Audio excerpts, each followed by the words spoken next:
Hello everyone, welcome back to my YouTube channel function fun fiction explanation. तो कैसे हो आप सब? मैं उम्मीद करती हूँ कि आप सब बहुत अच्छे होंगे। तो आज मैं आपके साथ function fun fiction the lens never give up on his omega का नेक्स्ट पार्ट शेयर करने वाली हूँ। तो चलिए फिर आज का पार्ट हम शुरू करते हैं। लेकिन इससे जो पहले वाला पार्ट था उसमें हमने देखा था जो वी जिंग था वो भी अपने घर से भाग चुका था एंड वो बाइक पर जा रहा था एंड वो वैन किंग से पूछता है कि वैन किंग उसे बताए कि वो लोग घर के अंदर कैसे आए। तो वैन किंग बोलते हैं वी जिंग, तुम्हें याद है जब पहली बार हम चाइना आए थे अपनी स्टडी को कंप्लीट करके एंड तुमने कहा था कि हमें पार्टी करनी है। देन हम पार्टी कर रहे थे एंड जब वापस हम घर को गए थे वापस, तो हमें वो बैक डोर पे ना जेंग चेंग मिल गया था एंड जियांग चैंग ने फिर हम सबको पकड़ लिया था क्योंकि हमने ड्रिंक की हुई थी। एंड उसके बाद उसने हमें पूरी फैमिली के सामने बेइज्जत करवाया था। विंग बता, हाँ मुझे याद है वो दिन, मैं कैसे बोल सकता हूँ। उसी की वजह से मुझे कितनी सारी डांट मिली थी एंड बस मैंने ड्रिंक ही तो की थी और कुछ भी नहीं। लेकिन उसने मुझे पूरी फैमिली से डांट खिलवाई थी। पूरी रात मैं नहीं सो पाया था एंड मुझे सोने भी नहीं दिया था। डांट सुना सुना कर उन लोगों ने मुझे पूरा पका दिया था। वैन किंग बोलते, हाँ तुमने सही कहा वीजिंग, सच में तुम्हारा भाई पूरी तरह से कमीना है। वीजिंग ये सुनकर बोलता है, वैन किंग ऐसा तुम नहीं बोल सकती हो, वो मेरा ब्रदर है, तुम मेरे ब्रदर को ऐसे कमीना नहीं बोल सकती हो। तो वैन किंग बोलते, हाँ सच में वीजिंग तुम तो एक प्रोटेक्टिव ब्रदर बन रहे हो। हाँ विंग बोलता, नहीं ऐसा कुछ भी नहीं है। वैन किंग बोलते, ओह अच्छा सच में? तो विंग बोलता, हाँ हाँ ऐसा कुछ भी नहीं है। वैन किंग बोलते, ओह अच्छा ठीक है फिर, अगर ऐसा नहीं है तो वरना तुम्हारा भाई बहुत कमीना है। विंग बोलता है वैन किंग एंड वो वैन किंग के शोल्डर पे हिट करता है। इसके बाद वीजिंग बोलता है, वैन किंग बताओ तो सही अंदर कैसे आए। तो वैन किंग बोलती है, हाँ वही रास्ते से, यानी कि तुम्हारे घर का जो बैक डोर की है वो तुमने हमें दी थी एंड उस टाइम तुम हमसे लेना भूल गए थे, तो हमने उसी की का यूज़ करके तुम्हारे घर के अंदर आए थे क्योंकि मुझे याद आ गया था कि तुम्हारे घर की बैक डोर की मेरे पास है। देन मैं उसी का यूज़ करके घर के अंदर आ गई। विंग बोलता, ओह नाइस, बहुत ही अच्छा है। तो वैन किंग बोलती, हाँ बिल्कुल, देखो आज काम आई ना हमारी ये चीज़। एंड सच में मुझे तो बहुत मज़ा आ रहा है। सच में जब मॉर्निंग को जैंग चैंग को पता चलेगा कि तुम घर से भाग गए हो तो उसकी शक्ल देखने लायक होगी। ये बोलकर वो हंसने लगते हैं। वी जिंग कुछ भी नहीं बोलता एंड इसके बाद वैन किंग फिर अपनी बाइक की स्पीड को और भी तेज़ कर लेती है। एंड ऐसा देख कर वी जिंग बोलता, वैन किंग ये क्या कर रही हो, प्लीज़ प्लीज़ धीरे चलो। लेकिन वैन किंग तो वी जिंग की कोई बात नहीं सुनती एंड वैन किंग जो है वो अपनी स्पीड को पूरी इंक्रीज कर देती है। वीजिंग को ऐसा लग रहा था जैसे मानो उड़ ही जाएगा। वीजिंग बोलता, वैन किंग प्लीज़ प्लीज़ स्लो करो, मैं गिर जाऊंगा प्लीज़। लेकिन वैन किंग बोलते, कुछ नहीं होगा वीजिंग एंड वो वीजिंग को चुपचाप रहने के लिए बोलती है। एंड वीजिंग ने तो कस कर वैन किंग को पकड़ लिया था। थोड़ी देर के बाद ही वो लोग एयरपोर्ट पर पहुंच जाते हैं। वैन किंग बाइक को रोकती है एंड बाइक के रोकते ही वीजिंग पूरी तरह से वैन किंग के ऊपर ही आ जाता है। एंड वो बोलता है, वैन किंग मेरा मेरा सर घूम रहा है, सच में तुम तो मुझे मार डालना चाहती थी। वीजिंग बोलता है, ऐसा कुछ नहीं है वीजिंग, ठीक है अब बातें करना बंद करो एंड जल्दी से जाओ तुम। एंड तभी वहाँ पर जो वैन निंग था वो भी अपनी कार को रोकता है एंड कार से बाहर आता है। वैन किंग विंग को देखती है और बोलते, तुम जल्दी जाओ, अगर तुम अभी नहीं गए तो तुम्हें कोई देख लेगा। वीजिंग फिर जल्दी से अपनी फेस का जो मास्क था उसे ठीक करता है और बोलता, मुझे कोई नहीं पहचान सकता। वैन किंग बोलते, हाँ हाँ ठीक है एंड ये लो। फिर वो वीजिंग को जो है एक एनवलप देती है। वीजिंग उसे देखता है और बोलता है, ये क्या है। तो वैन किंग बोलती है कि ये, हाँ ये इसमें पैसे हैं। विंग बोलता है, हाँ पैसे। तो वैन किंग बोलते, हाँ ये मेरी एंड वैन निंग के हैं, मुझे पता है कि तुम पैसों को सेव नहीं करते हो एंड आज भी तुम्हारे पास तुम्हारा अकाउंट नहीं है। तुम्हारे अकाउंट से जितने भी पैसे जाते हैं उनकी नोटिफिकेशन तुम्हारे डैड के पास जाती है एंड तुम्हारे डैड को पता चल जाएगा कि तुम कहाँ हो एंड तुम उनके पैसे यूज़ नहीं कर सकते हो, तो इसीलिए। तो वी जिंग जल्दी से वैन किंग एंड वैन निंग को गले लगाता है और बोलता, थैंक यू सो मच, सच में थैंक यू। ये सुनने के बाद वैन किंग बोलती है, वी जिंग तुम्हें थैंक यू बोलने की ज़रूरत नहीं है, हम फ्रेंड्स हैं एंड फ्रेंड्स में ये सब चलता रहता है। वी जिंग बोलता, हाँ लेकिन फिर भी। तो वैन किंग बोलती है, वी जिंग मैंने कहा ना तुम्हें कि तुम्हें थैंक यू बोलने की ज़रूरत नहीं है, बस तुम जब वापस आओ तो हमें पार्टी करा देना। ये सुनने के बाद वी जिंग बोलता है कि हाँ बिल्कुल ठीक है, मैं तुम्हें पार्टी करा दूंगा। इसके बाद जो वी जिंग था वो अपनी बैग को लेता है एंड अपनी बैग को लेने के बाद वी जिंग वैन किंग एंड जो है वैन निंग को बाय बोलता है एंड वो एयरपोर्ट के अंदर चला जाता है। अब हम देखते हैं यहाँ से पेरिस का सीन। वी जिंग की जो फ्लाइट थी वो लैंड करती है पेरिस एयरपोर्ट पर एंड वी जिंग जो है एयरपोर्ट से निकल कर बाहर आता है। फिर वहाँ से वी जिंग एक टैक्सी लेता है एंड टैक्सी को बुक करके वी जिंग सीधा 5 स्टार होटल जाता है एंड वहाँ जाने के बाद वी जिंग जो रिसेप्शनिस्ट थी उससे अपने लिए एक रूम के लिए बोलता है। तो रिसेप्शनिस्ट स्माइल करते हुए वी जिंग को रूम की कीज़ देती हैं एंड फिर रूम की कीज़ देकर वो बोलती हैं कि सर अब जा सकते हैं। वी जिंग उसे थैंक यू बोलकर फिर अपने होटल रूम की ओर चला जाता है। वहीं हम दूसरी तरफ वांग जी को देखते हैं। वांग जी भी सेम टाइम पर उसी होटल में आता है एंड वो भी रिसेप्शनिस्ट से बहुत ही कोल्ड बिहेवियर के साथ अपने लिए एक रूम मांगता है एंड जो वो सी रिसेप्शनिस्ट थी वो वांग जी के बिहेवियर को देखकर थोड़ी सी मतलब बोल सकते हैं कि अफेंड होती है, लेकिन वो कुछ नहीं कर सकती थी। फिर वो वांग जी को रूम की कीज देती है एंड वांग जी रूम की कीज को लेकर रूम की ओर चला जाता है। वांग जी होटल रूम के अंदर आता है एंड फिर अंदर आने के बाद वांग जी सीधा रूम के अंदर जाता है, रूम को ओपन करके। एंड जैसे ही वांग जी रूम के अंदर जाता है तभी उसे एक रोज की फ्रेग्रेंस आती है जो कि धीमी धीमी सी थी एंड बहुत ही मतलब बोल सकते प्लीजेंट थी, माइंड को काम करने वाली थी। वांग जी इस स्मेल को फील करके उसे अच्छा लगता है, लेकिन वांग जी फिर माइंड नहीं करता एंड वांग जी फिर अपने क्लॉथ को जो है चेंज करने लगता है क्योंकि अब उसे रेस्ट करना था। इसीलिए वांग जी एक लंबे सफ़र के बाद बहुत ज़्यादा थक गया था एंड अब उसे शांति चाहिए थी, कुछ देर के लिए आराम करना था। वांग जी फिर अपने जो क्लॉथ थे उन्हें चेंज करने लगता है। वांग जी अपनी शर्ट को ही पहन रहा था, लेकिन तभी अचानक से वांग जी रुक जाता है क्योंकि उसे किसी की आवाज़ सुनाई देती है। ये और कोई नहीं विंग था जो कि बोल रहा था, जेंग जेंग जेंग जेंग तुम कुछ नहीं कर पाई एंड मैं बच गया, वाह वाह वाह मैं बच गया, जंगशा जंगशा तुम कुछ नहीं कर पाई, वाह आई एम सो हैप्पी मैं बच गया, ओहो मैं तो कितना खुश हूँ। चेंग चेंग फंस गया, वाह अब मॉम डैड उसे छोड़ेंगे नहीं, उसे बुरी तरह से मारेंगे, वाह वाह मैं बच गया मैं बच गया। वीइंग के गाना गाते हुए बाथरूम से सीधा रूम के अंदर आ रहा था एंड वो पूरी तरह से बिजी था अपनी खुशी के अंदर ही। वहीं हम दूसरी तरफ देखते हैं वांग जी को। जब वांग जी ये आवाज़ सुनता है तब पीछे पलट कर देखता है एंड उसके सामने एक पर्सन खड़ा हुआ था जिसने वाइट कलर की शर्ट पहनी हुई थी एंड वो शर्ट उसके थाइस तक आ रही थी एंड उसने पैंट को नहीं पहना हुआ था एंड वो ओमेगा बहुत खूबसूरत था। उसके बाल उसके शोल्डर तक आ रहे थे एंड वो बहुत ब्यूटीफुल लग रहा था। एंड वांग जी जैसे ही अपने सामने के उस पर्सन को देखता है, वांग जी एक सेकंड के लिए अपनी जगह फ्रीज हो जाता है। वांग जी उस ओमेगा की ब्यूटी में पूरी तरह से खो जाता है।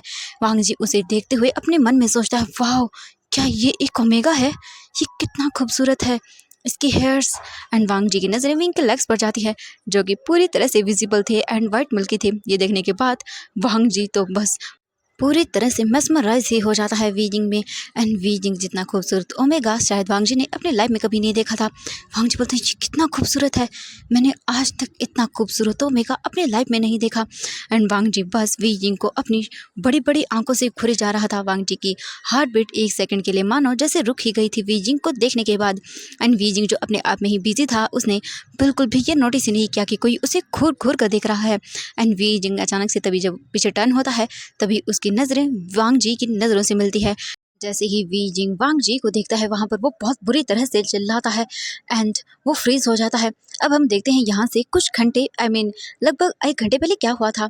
हम देखते हैं वी जिंग को जो कि अपने होटल रूम के अंदर एंटर करता है डोर को ओपन करके एंड उसके साथ एक वो बोल सकते हैं कि सर्वेंट भी आया था जो कि वी जिंग का लगेज लेकर अंदर आया था। फिर वो जो पर्सन था वो वी जिंग को जो है नोट करता है एंड उसे जो है नाइस डे के लिए विश करता है। वी जिंग भी उसे नोट करता है एंड फिर वो जो सर्वेंट था वहाँ से चला जाता है। उसके जाने के बाद विंजिंग रूम को बंद करता है एंड फिर वो पूरे रूम को देखता है। रूम बहुत ही लग्जूरियस था क्योंकि उस रूम को जियांग्स के सबसे छोटे हायर ने बोल सकते हैं बाई किया था, तो ऑब्वियसली रूम तो लग्जूरियस होना ही था। एंड वीजिंग देखता है तो पूरा रूम बहुत अच्छा था एंड फिर वीजिंग जो है बालकनी में जाता है जहाँ से पूरी सिटी दिख रही थी एंड सिटी का नज़ारा बहुत खूबसूरत था। एंड वीजिंग को ये चीज़ें बहुत पसंद आ रही थी। थोड़ी देर के बाद वीजिंग जो है अपने आर्म्स को ओपन करके हवा को फील करता है एंड वो एक चैन की सुकून की सांस लेता है, उसे बहुत ही अच्छा लग रहा था। इसके बाद वीजिंग फिर अपनी आइज़ को ओपन करके वो उसे फील होता है कि वो थक गया है, तो वीजिंग आराम करने के लिए शवर लेने के लिए फिर अपनी बैग्स में से कुछ अपनी क्लॉथ निकालता है, उन्हें लेकर वो सीधा शवर रूम में चला जाता है।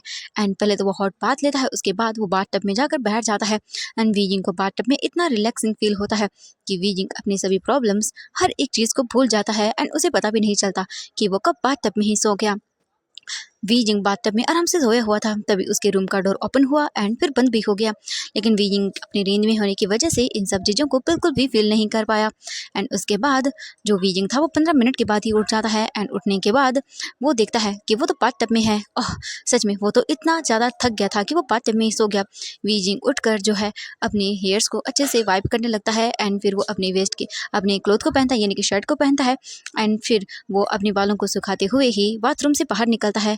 एंड फिर उसे बहुत अच्छा लग रहा था तो वो गाना गाना शुरू कर देता है एंड वो अपनी अजीब सी गाने को गाते हुए एंड डांस करते हुए बाथरूम से निकलकर जो है सीधा जो है रूम की ओर ही जा रहा था। एंड वीजिंग को तभी अचानक से फील होता है कि कोई तो उसे घूर रहा है एंड वीजिंग को जैसे ये फील होता है तब वो पीछे टर्न होकर देखता है एंड जैसे ही वीजिंग पीछे टर्न होकर देखता है तब उसके सामने एक पर्सन खड़ा हुआ था एंड वो पर्सन वीजिंग को घूर घूर के देखे जा रहा था। एंड वीजिंग जो है उसे देखता है तो उस पर्सन ने शर्टलेस था, उसने बोल सकते हैं कि ऊपर के कपड़े नहीं पहने हुए थे एंड वीजिंग की नज़रें फिलहाल वांग जी के ऊपर पड़ी पर नहीं थी। बल्कि इस चीज़ पर थी कि वो उसके सामने खड़ा हुआ अल्फा किस तरह से वीजिंग को ऊपर से लेकर नीचे तक स्कैन कर रहा था। एंड ये चीज़ जैसे ही वीजिंग देखता है तब वीजिंग बहुत बुरी तरह से चिल्लाता है एंड उसके हाथ में जो टॉवल था वो सीधा वीजिंग वांग जी के फेस पर फेंक कर मारता है एंड वहाँ से चिल्लाते हुए वॉशरूम में भाग जाता है क्योंकि उसने अभी तक अपनी हालत को नोटिस ही नहीं किया था। एंड जो वांग जी वहाँ पर खड़ा हुआ था उसे अचानक से जो है अपने फेस पर जब कुछ फील होता है तब वांग जी वापस रियलिटी में आता है एंड वो अपने फेस से उस टॉवल को हटाता है एंड वो सोचता है कि अभी अभी उसके साथ क्या हुआ है। वांग जी अपने आप को स्टेबल करने के लिए थोड़ा सा पीछे होता है एंड रिमेंबर करने की कोशिश करता है। तभी वांग जी अचानक से एक टेबल से टकरा जाता है, लेकिन इससे पहले कि वो गिर पाता वांग जी अपने आप को संभाल लेता है एंड फिर वो जल्दी से अपने क्लोथ को लेता है एंड क्लोथ को पहनने के बाद वांग जी बेड पर बैठता है एंड अभी अभी क्या हुआ वांग जी उन सब चीज़ों के बारे में सोचता है एंड वांग जी सोचते हुए बोलता है मेरे मेरे रूम में एक ओमेगा है एंड वो भी बाथरूम से आया, ये कैसे हो सकता है, वो यहाँ पर क्या कर रहा है। वांग जी यही सब सोचते हुए फिर बाथरूम की ओर देखने लगता है। वहीं हम देखते हैं दूसरी तरफ वी जिंग को जो कि बाथरूम के अंदर था एंड उसने अपने हाथ को अपने दिल पर रखा हुआ था जो कि बहुत ही फास्टली बीट कर रहा था एंड वी जिंग अपने आप को नॉर्मल करते हुए बोलता है ये एक अल्फा है एंड मेरे रूम में क्या कर रहा था, हाँ एंड वो भी इस तरह से हाफ नेकेड, हाँ ये कर क्या रहा था मेरे रूम में, हाँ एंड कितना कमीना था वो एंड मुझे ऐसे कैसे देख सकता है, बिल्कुल शिमलेस अल्फा है वो, हाँ देखो उसने मुझे देख लिया पूरा। विजिंग अपने हाल को देखता है क्योंकि उसने ओनली वाइट शर्ट ही पहनी हुई थी जो कि उसकी थाइस तक थी एंड विंग को बहुत गुस्सा आ रहा था कि कोई अल्फा विजिंग को ऐसे कैसे देख सकता है।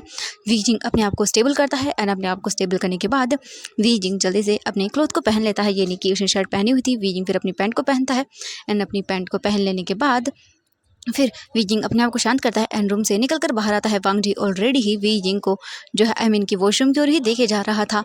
वांग जी जब देखता है वीजिंग को तो फिर जो है वांग जी को थोड़ा गुस्सा भी आता है क्योंकि वांग जी को बिल्कुल भी पसंद नहीं है कि उसके पर्सनल स्पेस में ऐसे कोई आए एंड वांग जी के अंदर गुस्सा आ जाता है एंड वांग जी के फेस पर लेकिन ये नहीं दिखता क्योंकि वांग जी एक्सप्रेशन फेस के साथ पैदा हुआ है ना, इसीलिए वांग जी चुपचाप सभी चीज़ें देखता है एंड जब उसने देखा कि वो पर्सन बाहर आ गया है तो वांग जी उठता है अपनी जगह से एंड वीजिंग की ओर देखता है।